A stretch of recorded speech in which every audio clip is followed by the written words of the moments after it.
I know I talk about music way too much on this channel, so if you have no interest in this, click right here. I do not blame you. I'm going to run my mouth about my iTunes really quick because some of you I know really enjoy that, but some of you are like, dude, shut up about your rap music. But I just had to clear up my iTunes because that little iPod Nano I use at the gym does not hold a lot of music. So my phone, I could probably put, I don't even know how many more songs, but I'm not even close to filling that thing up. But I was full on the Nano, and obviously I only have one iTunes bank, so I had to get rid of some stuff, which I don't know why I haven't done this more often. I was getting rid of songs that I don't listen to, that I don't even like, a lot of songs I would download for other people or whatever reason, and every time it would come on when I put my iPod on shuffle, I would get like pissed off like this song's on there, and it took me this long to erase them. So hopefully moving forward this is going to help. And I was going through my Logic music, and I'm not erasing any Logic music, but you guys have been commenting saying that you like the old school Logic. Well, let's just talk about Logic for a second, because I just found this out. So on Spotify, you can go and listen to like the artist interviews, and they'll talk about the album. Not for every artist, obviously, but some artists will put it on there. So Logic has this thing on there, and if you've listened to his last album, Under Pressure, you probably hear a lot about Nicki, and I assume that Nicki was his ex-wife, maybe ex-girlfriend, someone he was in love with. But in this interview, he's talking about Nicki is actually short for nicotine, and he's talking about his addiction with nicotine. But throughout that whole album, it's very subliminal that it's just blows my mind. So there's your fun fact for the day. Nicki, baby, I love you, but now I gotta go. Cause in the end, what happens, you already know. Probably wonder where I've been at, I've been laying low. But in my mind, I'm wondering what I'm paying for. I hate it that I need you, Nicki, but I love it when I feed you, Nicki. You'll win somehow, so give up on the battle, baby. It's hard, I know. So we made it to phase 3, the final phase of the program, and you'll notice that I'm going to be using a lot lighter weights than I was in phase 2. And the reason for that is to get ready for the peaking cycle and ultimately the mock meet, which I will give you guys some more information on in a later video. So since I'm not going to be using that high of a percentage of my 1 rep max, especially since it's a speed day, I thought it'd be a good time to tweak some things, maybe try a few technique things out. And what I wanted to do was try to keep the bar a little closer to my body at the starting position. You guys know that I've talked about that for a while now throughout the poll, so I thought maybe if I start with my shins just a little bit closer to the bar. Nothing drastic. I don't necessarily want them touching the bar, but just maybe a ½ inch or so off. So this was going to be the big emphasis of this workout, but it took a different turn. Life is full of surprises, and this was really the only set that I was honestly 100% focused on that cue, because what you're going to see is that in the next set, I don't know what I did. Something pulled in my lower back, and I think what it was that I did not brace my body. I got too overconfident since it was such a low weight that I kind of just let form go out the window, and you can kind of see that here. I got too caught up with pulling the bar up as fast as I possibly could without keeping my core tight, and I paid the price for it. And I've been doing this a lot of years. I know the difference between an injury and a tweak that's just causing a little bit of discomfort, and luckily I knew that this wasn't an injury, and had I stopped pulling, what would have happened is I just would have tightened up and it would have felt worse. So continuing on with the deadlifts, it did start to feel better and better, but I didn't want to pull with as much speed, just to try to cater to that as much as I could. And there is a fine line between lifting smart and lifting timid, and I think I did a pretty good job of finding that balance where I got my sets in, but I wasn't overdoing anything. I wasn't gonna make it any worse than it was. So I finished up with 7 sets of these sumo pulls from the ground, and I will come back and revisit how I feel with the bar starting a little bit closer to my shins. But honestly, I kind of just lost the focus for that cue after this little mishap, and it's frustrating. You always want to be at 100% obviously, but that's not how it's going to work. So luckily it wasn't, you know, a huge deadlift day. It wasn't like I was maxing out. That would have really sucked. That probably would have done a lot more damage in that scenario. So then I moved on to the deficit pulls, and we all know I hate these things. So the next set is the biggest problem that I found in this entire workout, because what you're going to see is that I missed the lift. I definitely didn't fail the lift, but I just psyched myself out because of this back issue, and that is probably the worst thing you can do. At this point, if you're second guessing yourself, you have to just choose to go one way or the other. You have to commit to it or forget about doing it.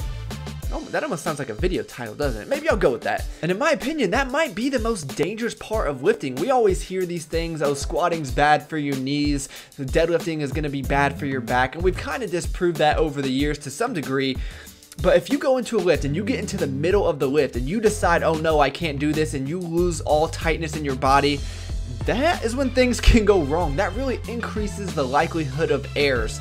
So it's definitely not something that you want to make habit of, and I'm glad I was able to catch it early on, and after that I kind of just told myself the exact same thing, which is where I got the idea for this wonderful, enlightening commentary. And that is really going to be basically it. As you can see, I moved into squats, 275 for 8 reps, pretty decent weight for me, and I'm doing the voiceover the day after. My lower back's fine, it's very tender, but I'm gonna be alright. So that's my message for the day, guys. Don't worry, we got food coming. Please like the video if you did enjoy this. Hopefully you got something out of it, and I'll talk to all of you guys very soon. So when I first started my job, I got in the same bad habit that a lot of Americans have, which is eating a lot of takeout Chinese food. I was trying to adapt to the working world. A lot of things in the world were changing, and I was just being lazy, and out of convenience on my way home, this place was literally right outside of my apartment complex.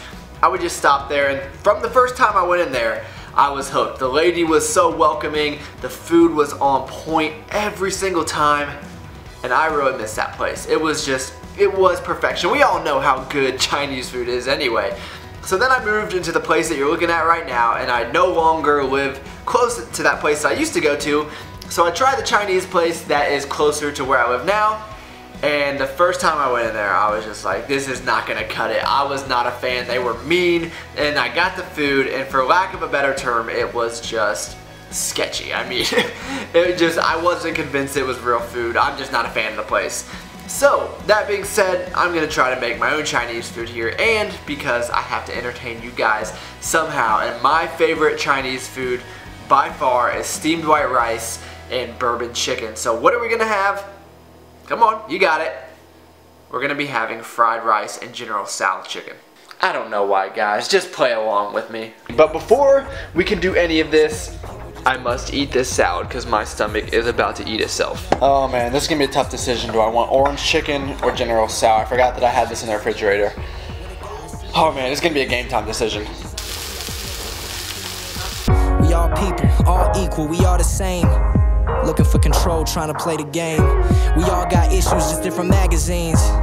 We all sleep but have different dreams. However, once you awaken, your life ain't what it seems. And that's the reason I'm living within my own. Hell yeah, more like I'm running from the law. Haters probably think they face me, I'm like, nah, not at all. I'm too high up, not to fall. Like it's fear, bitch, I ball. Never team that cause you know I brought them all. So even for me, this is a lot of food. I can only imagine how much this weighs, but you can tell the plate's pretty full here. So what I decided to do was do mostly orange chicken, but you know, I had to be a little bit different, and I am pretty indecisive, so I threw a little bit of General Tso. So we kind of got a hybrid in here. I'll let you guys know how it is. Got the fried rice, which still not too sold on. It's really just vegetables and rice, I guess. But all right, guys, time to dig in. So what I've started to do when I make these big meals is listen to a documentary on Netflix, try to learn something, you know, and I'm watching this documentary on the Fed, the Federal Reserve. This would put you guys to sleep. I really like finance, I like Wall Street, I like all of that, and this is even dull for me. But we're gonna get through it. We're gonna learn something. I'm gonna have a fun fact for you guys at the end of the video. Don't worry, I won't do that to you. So this chicken is amazing. It really only tastes like orange chicken. You can't really taste any of the General Tso. The fried rice though, not overly impressed. It's average. It was not a good year for I feel like Chinese food is kind of like Chipotle. You're just not going to be able to replicate it no matter how hard you try. I mean, it was good, but just thinking about that takeout. And someone left a good comment the other day when I was comparing something to Chipotle, and they were like, no matter what you do, nothing will taste as good as food that is made for you, which is probably pretty true. It probably adds to the great value of Chipotle. And now, you know what time it is. It is time for dessert, and I'm sure some of you are trying to guess already, and you're probably thinking, oh, he's just gonna make another junk bowl. Well, my friends, I'm gonna throw you for a loop here. So I'm gonna make a s'mores with rice cakes instead of graham crackers. I don't know how I'm gonna do this, but I guess we're gonna start with the s'mores Quest bar. I really need to get some fiber in today, so that is gonna help greatly.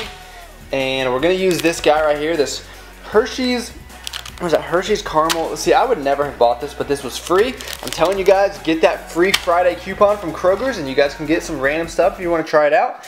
And then, of course, we got some fluff. Alright, well, I'm gonna throw it in the oven on broil and just kind of watch it. Just want that chocolate to melt, kind of want that marshmallow to get a little bit more gooey. And then, we'll see how it turns out. Well, I'm thinking this was probably a pretty good idea. You can even see like the caramel leaking out there. Oh my goodness, look at that. And I do not like caramel at all, but I think masked with all the marshmallow, the Quest bar, and the chocolate, it's gonna be all right. Seriously, this is pretty phenomenal. So you sick of this shit? I'm sure you guys are glad that I did that instead of a junk bowl. You guys got to see something new. Hopefully you guys try that out, and if you do, let me know. But the only other thing is, that wasn't too much dessert. So, because I already had some junk in the rice cakes, it won't be a junk bowl. It will just be one bowl of ice cream. Okay, with just a few cinnamon rolls. But they're mini cinnamon rolls. Not that bad. This is damage control, guys. I'm only adding one thing. This isn't even a junk bowl. It's just ice cream with cinnamon rolls in it, which I guess doesn't sound too bad. Oh yeah, not too bad at all. Alright guys, that's all I've got for you today, and it's been a while since we've done this, but I'm pretty sure you guys know what the macros were.